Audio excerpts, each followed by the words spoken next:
Esses dias, me lembrei da história onde tem um protagonista que vive em uma espécie de mundo real. Depois de um acontecimento um tanto diferenciado, recebe um convite para viver e participar de um mundo ao qual ele nem tinha ideia que existia. E ali, faz aliança com pessoas que partilham com ele esse novo universo. Conhece lugares e cidades inteiras que nunca saberia da existência. Aprende, através de algum mentor, poderes sobrenaturais, mágicos, ao longo da jornada, para por fim derrotar aquele que seria o vilão da história. Não estamos falando especificamente de Yu Yu Hakusho aqui. Eu estava na realidade pensando mesmo em Harry Potter. Porém, as imagens que eu utilizei no começo do vídeo foram para representar que algumas histórias possuem um enredo muito similar. A forma como os acontecimentos eles rolam na história, também a ordem cronológica de algumas coisas. Basicamente, poderia estar falando de diversas histórias que vão de diversos isekais no mangá, animes como Bleach e livros como Nárnia e Coraline. Esse fenômeno acontece porque eles se utilizam de um conceito muito similar na hora da criação do roteiro, aquilo que chamamos de a jornada do herói e que você vai conhecer aqui. O conceito foi desenvolvido por Joseph Campbell no livro O Herói de Mil Faces e trabalhado em algumas partes de O Poder do Mito. Ali, o mesmo cria o monomito, que é justamente o tipo de modelo que traz as semelhanças entre as histórias citadas, com a criação de alguns desafios que nossos protagonistas passam e que podem ser comparados em histórias. No geral, sempre tem 3 etapas: partida, iniciação e retorno, que se dividem em 12 estágios. Aqui vamos usar o modelo de Yu Yu Hakusho para entender melhor como funciona cada estágio desse conceito e desenvolver. O estágio 1 geralmente é aquela apresentação do mundo comum. Podemos ver em Yu Yu Hakusho o lugar onde Yusuke vivia, o problema que ele tinha com a escola, com os valentões, com o Quabra, com os diretores, com sua própria mãe. Aquilo seria a espécie de representação do nosso mundo real dentro da história e combina perfeitamente com o estágio 1. Quase sempre sendo representados com mundos extremamente chatos e desinteressantes. E justamente por isso costuma ser aquele estágio em que tem um menor tempo de tela, porque passa essa sensação de mundo extremamente desinteressante que faz nosso protagonista partir logo para as aventuras do mundo irreal, do mundo que ele não acreditava que existia até certo momento. No estágio 2 temos o chamado, que poderia ser ocorrido depois do acidente, onde Yusuke, sem espaço no céu e inferno, volta como um fantasma e conhece Botan, que o conta sobre esse novo mundo. Esse estágio é marcado com o acontecimento de algum tipo de desventura, algum tipo de convite, um chamado para esse novo mundo, que pode vir com diversos símbolos. No caso de Yu Yu Hakusho, foi a morte de Yusuke. No caso de Harry Potter, foi o bilhete de Hogwarts. No caso de Nárnia,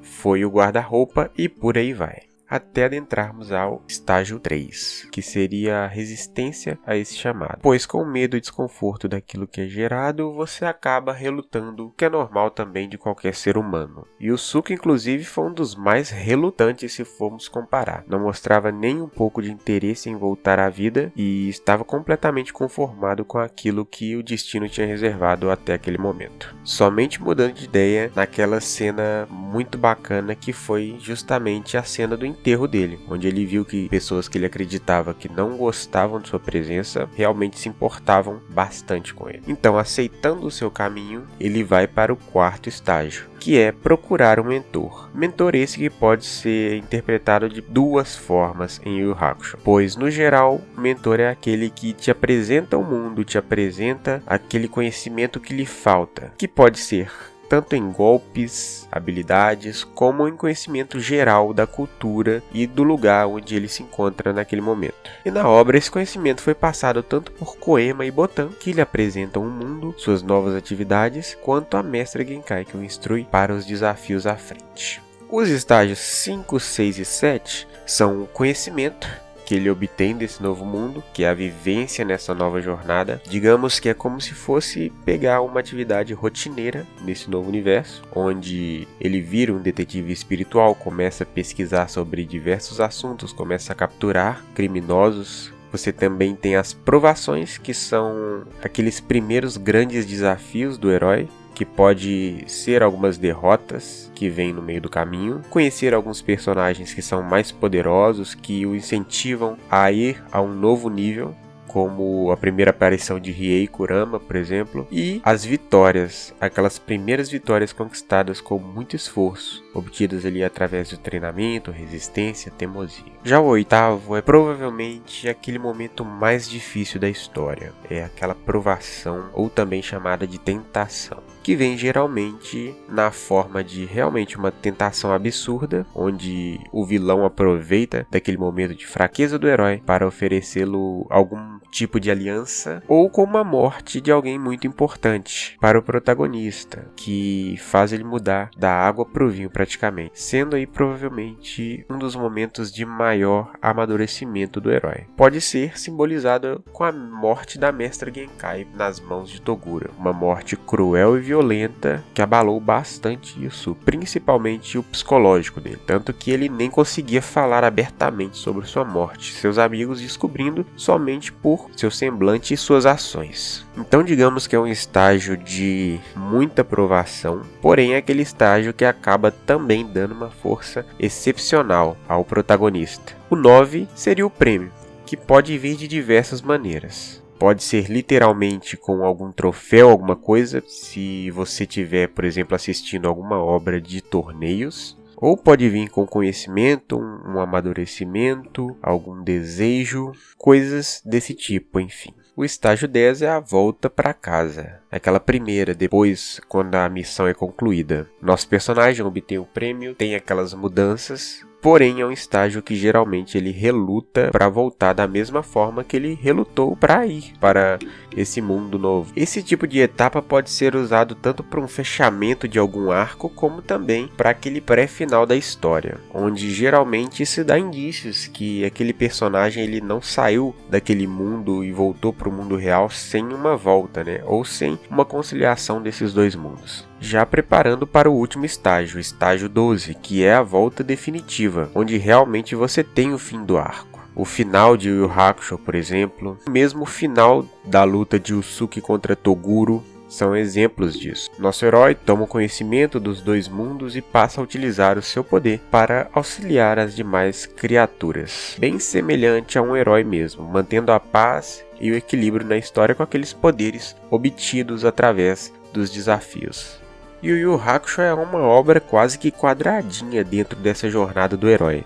Apesar de o Yusuke ser aquele famoso bad boy ou algo parecido que provavelmente nem é considerado por alguns como herói e talvez nem seja, é inegável que ele tem diversos atos de heroísmo na história. O principal deles sendo no início, quando ele era um simples valentão. Já mostrava ali uma inclinação a ajudar aquelas pessoas mais desfavorecidas ou aquelas pessoas que corressem algum tipo de perigo. Nem todas as histórias elas costumam pegar todas essas etapas ou mesmo todas as etapas em ordem. Se você pegar para analisar algumas obras, você vai conseguir encontrar similaridades nessa jornada. Porém, às vezes você pega obras como Dragon Ball, por exemplo, que você não consegue encaixar certinho nesse termo a jornada do herói, do início ao fim, igual foi com Yu Yu Hakusho. Porém, ainda assim você consegue enxergar diversas similaridades em alguns pontos. O interessante é que Campbell não faz somente uma relação entre histórias. Se pegarmos o poder do mito como exemplo, temos diversas relações entre mitologias, como a grega e até a cristã, com histórias que se encaixam perfeitamente em todos os estágios, inclusive em ordem cronológica, como os 12 trabalhos de Hércules, Prometeus e diversas outras. Nos animes e mangás podemos achar diversas relações com a jornada do herói, mas pesquisando para fazer esse vídeo também reparei que aquelas orientais têm muitas obras que contêm jornadas diferentes, que podem levar tanto à subversão desse conceito, como também sátiras, paródias, além de outras fórmulas de enredo igualmente interessantes e complexas.